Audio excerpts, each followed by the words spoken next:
I'm young, single, don't have anything hold me back anywhere.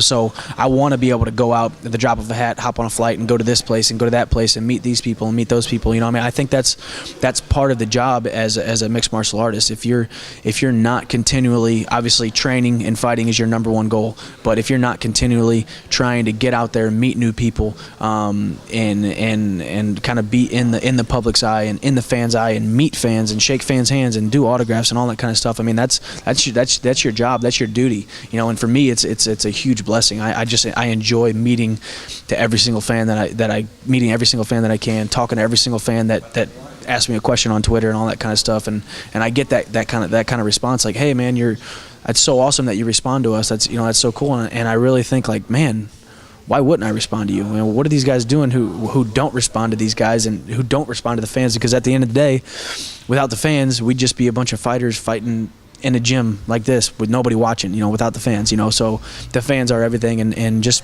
it is so cool to actually have fans, it is